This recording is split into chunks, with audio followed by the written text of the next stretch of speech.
E-Magazine, le magazine des décideurs du Sud. De vous lever, de dire de quel média vous êtes, etc. Merci.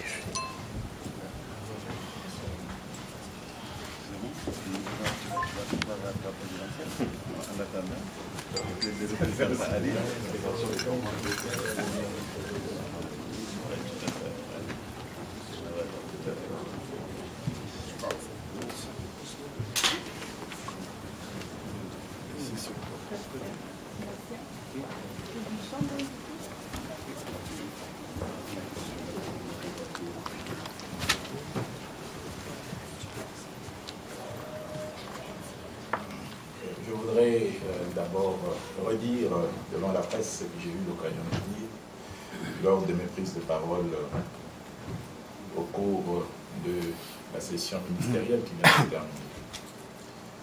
D'abord, c'est de vous féliciter pour la manière brillante dont vous avez conduit nos travaux depuis 2009 jusqu'à ce jour.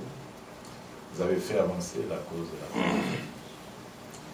Féliciter M. le secrétaire général pour la brillante manière dont il conduit notre organisation et développe son rayonnement à travers le monde.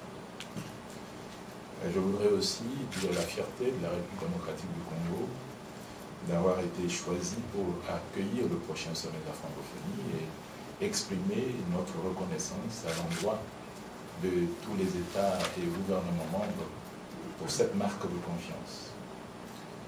Nous sommes conscients de ce que cela signifie en termes de responsabilité vis-à-vis de la préservation et de la promotion des valeurs, principes et idées qui sont à la base de la francophonie, mais aussi en termes de responsabilité pour la préparation du sommet et les garanties à donner pour que les travaux se déroulent convenablement et qu'il soit l'occasion d'une discussion approfondie qui permette de baliser l'avenir et de faire en sorte que notre grande famille francophone demeure un acteur important sur la scène internationale. Comme vous avez dû le dire, Madame la Ministre, nous avons, en tant que pays hôte du prochain sommet, proposé au Conseil des ministres qui les a adoptés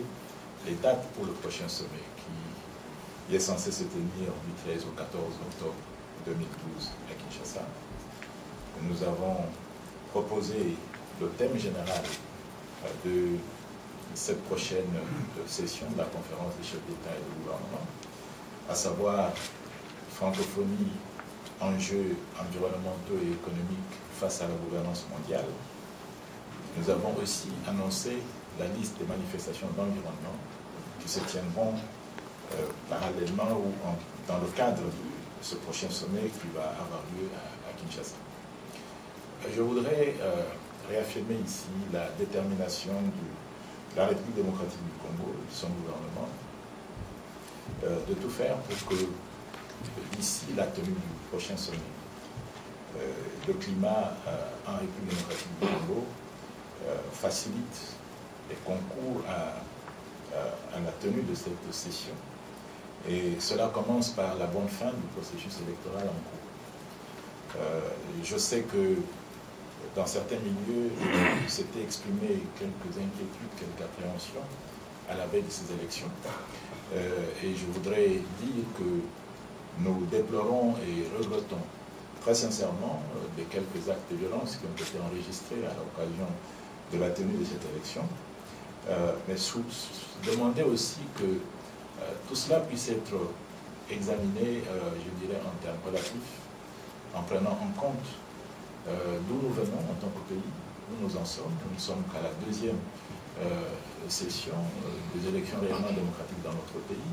Nous avons affaire à un pays immense, où il y a des défis logistiques extrêmement importants à relever pour organiser correctement les élections. Et que, au regard de toutes ces difficultés, il y a lieu de se réjouir du fait que de l'avis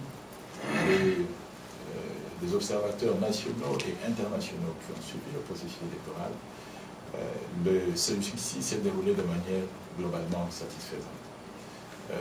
Il y a eu quelques cas, effectivement, de quelques problèmes qui se sont posés, mais je voudrais relever à l'attention de la presse que ces cas ne concernent que moins d'1% des bureaux de vote, parce que nous avons 64 000 bureaux de vote dans la République démocratique du Congo, et ces cas ne concernaient que 500 bureaux de vote, et que des dispositions avaient été prises par la Commission nationale électorale indépendante pour permettre la reprise des opérations dans ces bureaux de vote et à tous les citoyens congolais d'exprimer, de voter dans des conditions appropriées.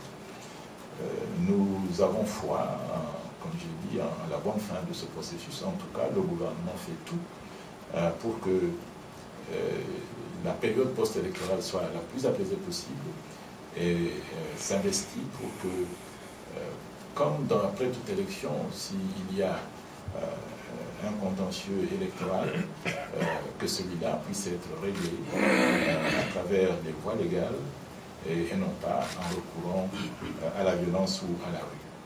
C'est donc en toute confiance que nous regardons vers octobre 2012 et nous espérons voir à cette occasion-là venir à Kinshasa non seulement l'ensemble des États et des gouvernements de notre organisation, mais aussi les membres de la presse.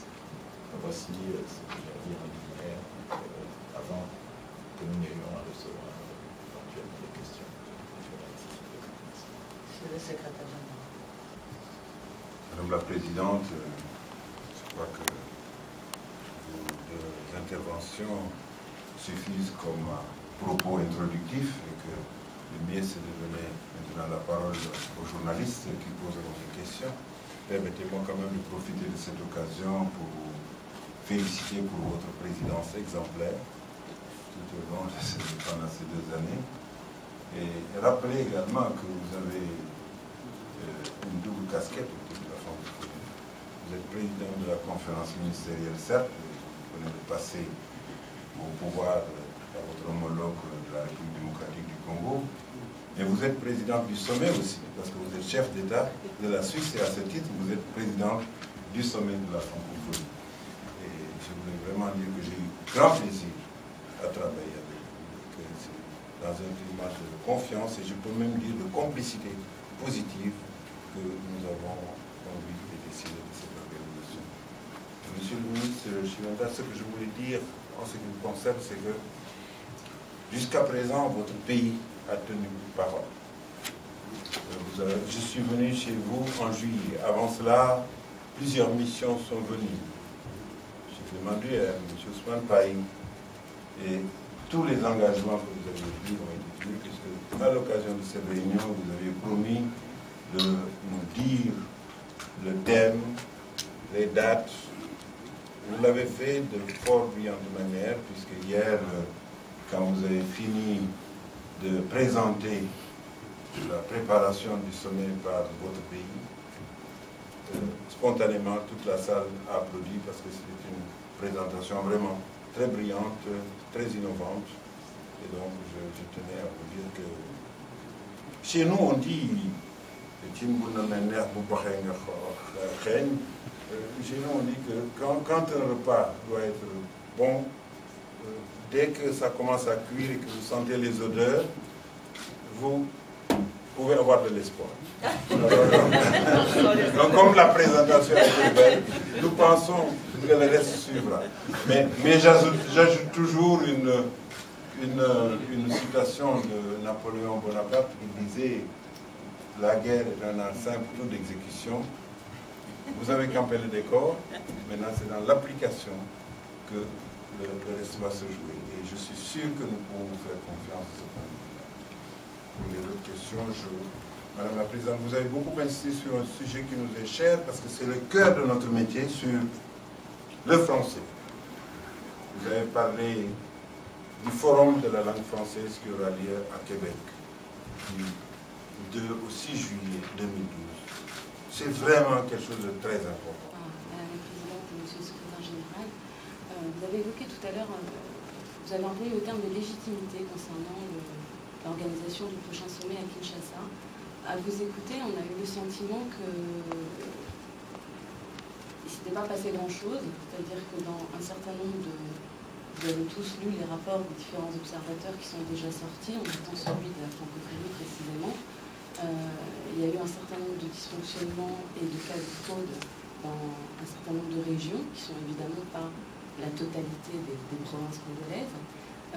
Et par ailleurs, il y a eu un certain nombre d'événements récents dans l'histoire de ce pays, comme la réforme de la Constitution qui a été contestée. Tout ça, ce sont effectivement aussi des choses sur lesquelles vous avez travaillé au sein de la francophonie, à Bamako et ailleurs. Il y a eu beaucoup de travaux sur les réformes démocratiques en cours. Et je vous repose cette question. Qu'est-ce qui serait... en quoi elle serait légitime? Vous avez employé ce terme, j'aimerais que vous nous précisiez pourquoi vous l'avez employé. Est-ce à dire qu'aujourd'hui il y a une conditionnalité par rapport à cette passation de flambeau, par rapport à l'organisation d'un sommet, par rapport à la confiance que vous accordez à la RDC au regard des récents événements, et qu'est-ce que vous en attendez? Je vous remercie. Je vais tout d'abord répondre et ensuite je passerai la parole au secrétaire général de la francophonie puisque cette question est adressée à nous deux. J'ai effectivement utilisé le terme de légitimité eu égard à un certain scepticisme qui a régné lorsque le Congo a été désigné comme le lieu du prochain sommet. Le secrétaire général vous l'a dit, la défense et la présentation de la candidature du Congo et des thèmes principaux a été très bien reçue par la conférence, puisqu'elle a été reçue avec des applaudissements. C'est dire que aujourd'hui il existe une certaine confiance, dans la capacité qu'a la République démocratique du Congo d'organiser ce prochain sommet de la francophonie dans une atmosphère qui sera propice à nos débats et en conformité avec les objectifs de la francophonie. Monsieur le secrétaire général. Oui, Madame la Présidente, les procédures de la francophonie ont été suivies. La République démocratique du Congo a été choisie au sommet de Québec pour tenir ce sommet en 2012. Le sommet de Montreux l'a confirmé, chaque fois par un consensus, évidemment. D'autres réunions de la francophonie se sont tenues dans de très bonnes conditions en République démocratique du Congo. J'y étais au mois de juillet dernier pour la réunion de l'Assemblée parlementaire de la francophonie. Le succès a été total. J'imagine que l'élément nouveau qui vous préoccupe, c'est les élections qui viennent de se tenir et les occupations que nous avons tous. La francophonie n'a pas envoyé de mission d'observation, mais une mission d'information. Vous savez, la République démocratique du Congo est un territoire tellement vaste et nos moyens sont tellement réduits que nous ne pouvions pas, sous peine de faire de la figuration, dire que nous allons envoyer une mission. Il faudrait envoyer une mission d'au moins 1000 ou 2000 personnes pour avoir la chance de voir un certain nombre de bureaux. Donc, dans ces cas-là, nous envoyons une mission d'information, mais nous nous basons sur le ressenti, nous nous basons sur notre coopération avec les autres organisations partenaires qui envoient des missions. Et c'est à la suite de cela que nous pourrons porter un jugement. Je crois qu'il est prématuré de porter un jugement à l'heure actuelle. Il faut attendre que notre mission d'information qui aura recueilli des éléments revienne vers nous pour nous dire exactement son appréciation et l'appréciation des autres missions d'observation. Nous insistons maintenant sur un point. Quand il y a une élection, s'il y a des contestations, ces contestations doivent se faire par la voie légale, pas dans la rue. Ces contestations doivent, s'il y a des contestations, si on proclame un vainqueur, les vaincus, s'ils veulent contester, doivent aller devant les juridictions, devant la Cour suprême. Et ça, c'est un des créneaux aussi dans lesquels nous nous sommes investis. À l'élection de 2006, nous avions renforcé les capacités de la Cour suprême pour lui permettre de juger du contentieux électoral. Cette fois-ci aussi, nous avons investi ce créneau.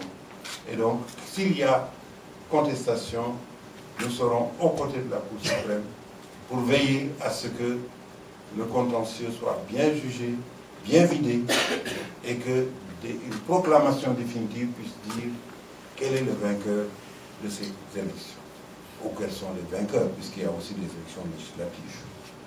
Voilà ce que je peux dire, madame. Monsieur le ministre, il faut ajouter quelque chose. Juste pour dire que je pense qu'il est important de rappeler certaines choses. Madame a fait allusion à la réforme de la Constitution. Et je crois savoir qu'elle fait allusion au fait qu'il a été décidé de passer de 2 tours à un seul tour pour l'élection présidentielle. C'était un des points essentiels de la dernière réforme.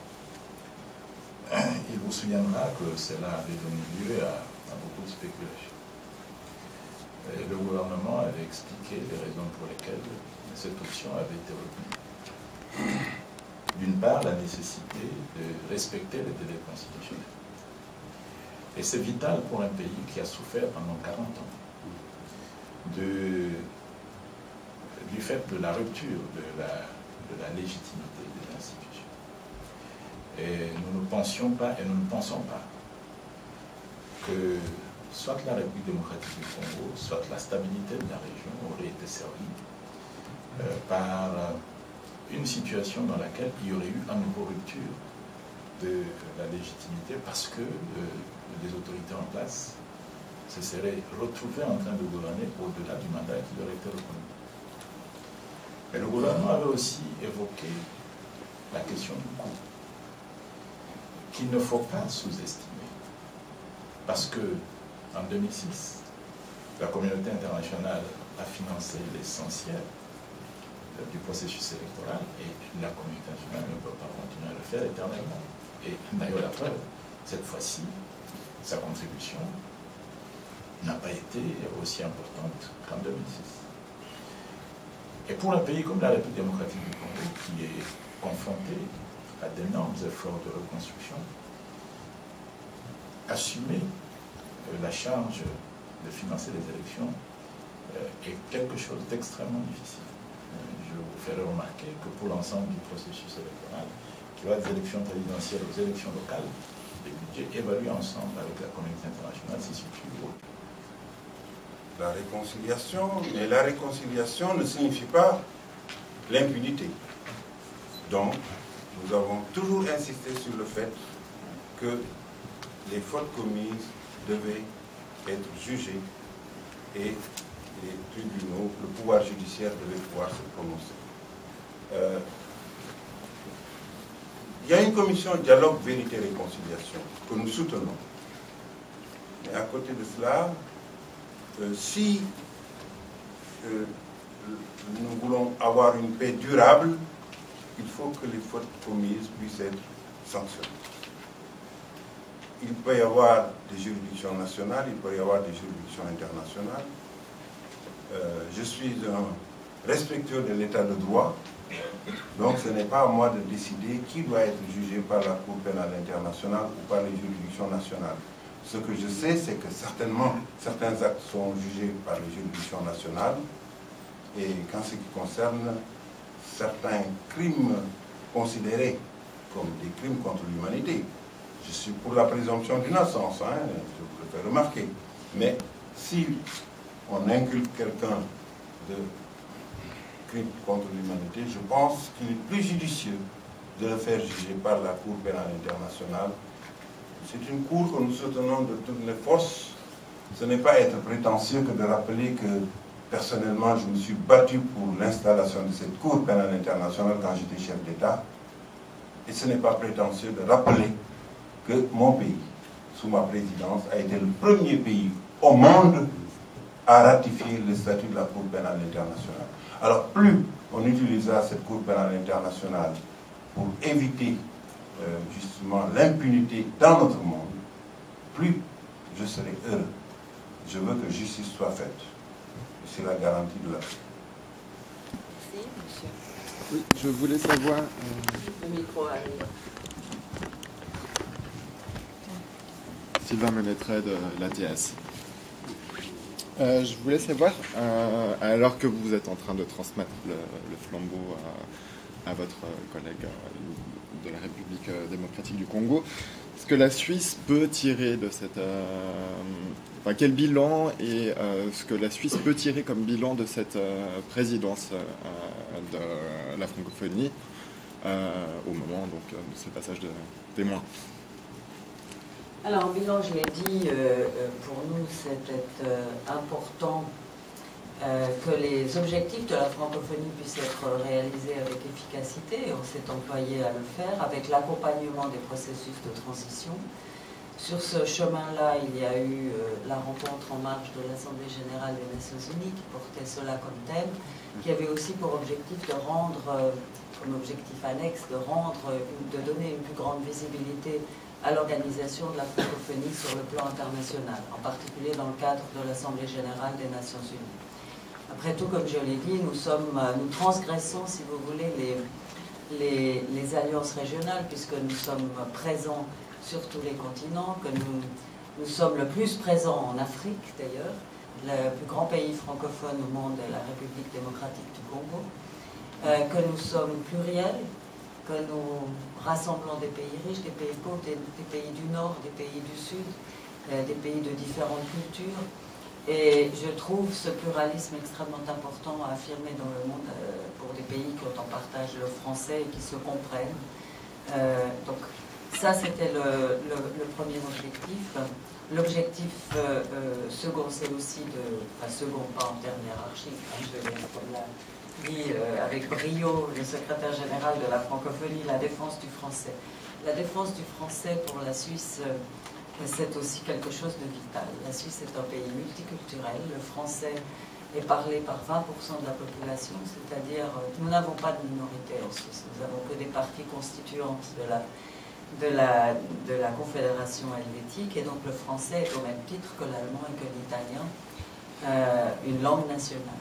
Et pour nous, c'est tellement important de pouvoir appartenir à cette famille francophone, de défendre le français sur la scène internationale. Je constate que c'est de plus en plus difficile. Par facilité peut-être, on utilise l'anglais et de plus en plus souvent, alors qu'on ne pense pas la même chose en français, on dit les choses différemment, la science francophone existe. E-Magazine, le magazine des décideurs du Sud.